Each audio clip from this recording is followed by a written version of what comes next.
मेरे प्रिय विद्यार्थियों, आज मैं किरण महन आपको निबंध लेखन के विषय में बताने जा रही हूँ। पहले भी मैंने आपको निबंध लेखन के विषय में कुछ वीडियोस शेयर की थी, जिनमें मैंने पूरी विधि बताई थी, निबंध के प्रकार बताए थे और उसका लिखने का प्रारूप भी बताया था। आज मैं आपको पर्वतीय स्थल की यात्रा के विषय में बताने जा रही हूँ। पर्वतीय स्थल की यात्रा करने से पहले हमें यह सोचना है कि हमें कब, कैसे, क्यों, कितने लोगों ने, कौन से होटल में रुकना है इत्यादि। देश विदेश की सैर किसे रोमांचित नहीं करती है।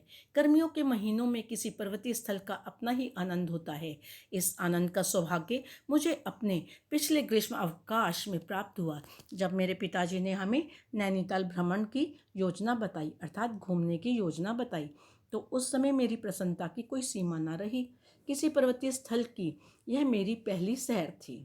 शाम को हम अपने माता पिता व भाई बहन के साथ बस स्टैंड पर पहुंचे, जहां पर वातानुकूलित बस के लिए पिताजी ने पहले से ही सीटें आरक्षित करवा रखी थी, अर्थात बुक करवा रखी थी। हमारी बस ने रात्रि के ठीक 10 बजे प्रस्थान किया, अर्थात चलना आरंभ किया। बस में मधुर संगीत का आनंद लेते कब मुझे नींद आ गई, इसका मुझे पता ही नहीं चला। प्रातःकाल जब नींद खुली तो हमारी बस नैनीताल की सीमा में प्रवेश कर चुकी थी। नैनीताल के समीप रास्ते अत्यंत टेढ़े मेढ़े थे।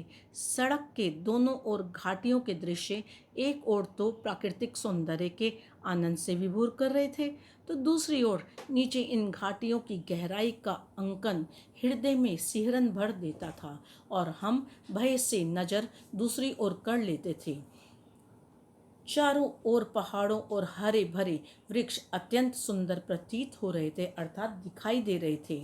तराई क्षेत्रों की भीषण गर्मी से दूर हवा के ठंडे झोंके व प्रातःकालीन सूर्य की स्वर्णिम किरणें मन को आत्मिक सुख प्रदान कर रही थीं। बच्चों, इसमें यह बताया गया है कि जब आप पहाड़ों पर जाते हैं, चारों ओर की हरियाली आपको आकर्षित करती है, पेड़ हरे भरे होते हैं।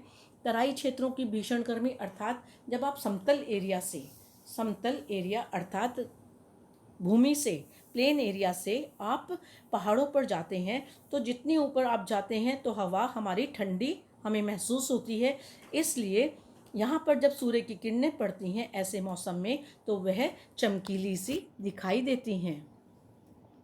प्रातःकाल नाश्ता आदि के पश्चात हम सभी पैदल ही होटल से निकल पड़े। बर्फ से ढके चारों ओर पहाड़ों से घिरे नैनीताल में मुझे स्वर्गिक आनंद प्राप्त हो रहा था। बर्फीली पहाड़ी चोटियों पर सूर्य की सुनहरी किरणों का दृश्य बहुत ही सुहावना था। प्रकृति की सुंदरता का इतना सुखद अनुभव मुझे इससे पूर्व कभी पहले प्राप्त ही नहीं हुआ। मैंने कैमरे से इस सुंदर छटा को अनेक बार कैद करने की कोशिश की। सुंदर छटा मतलब सुंदर दृश्य। वे तस्वीर आज भी मुझे आनंद का एहसास कराती है। नैनीताल में सड़कें स्वच्छ थीं। यहाँ के घर साफ सुथरे थे। अधिकांश घर पत्थरों के बने हुए थे। इसके अतिरिक्त पर्यटकों के ठहरने हेतु यहाँ कई छोटे छोटे बड़े होटल थे। यहाँ एक ताल है जिसे नैनीताल कहते हैं, जिसकी प्रसिद्धि के चर्चे बहुत हैं, जिसके कारण ही इसका नाम नैनीताल पड़ गया। नैनीताल के एक किनारे पर नैना देवी का मंदिर है। ताल के एक ओर सड़क व होटल, तो दूसरी ओर हरे भरे वृक्षों से लदे पर्वत हैं। इनके किनारे पर बैठने हेतु बेंच बने हुए हैं। ताल में स्वचालित बोटों का आनंद भी उठाया जा सकता है। इसके अतिरिक्त यहाँ पर देश विदेश के सामान की खरीदारी भी की जा सकती है। निस्संदेह रोगियों के लिए यहाँ की जलवायु किसी औषधि से कम नहीं है। हालांकि नैनीताल अब एक ऐसा नगर का रूप लेता जा रहा है जहाँ के प्राकृतिक पर्यटन और पर्यावरण को विकास की बलिवेदी पर चढ़ाया जा रहा है। अब यह उत्तरांचल राज्य की राजधानी बन चुका है। हमने वहाँ विशेष प्रकार के पहाड़ी नृत्यों को देखा।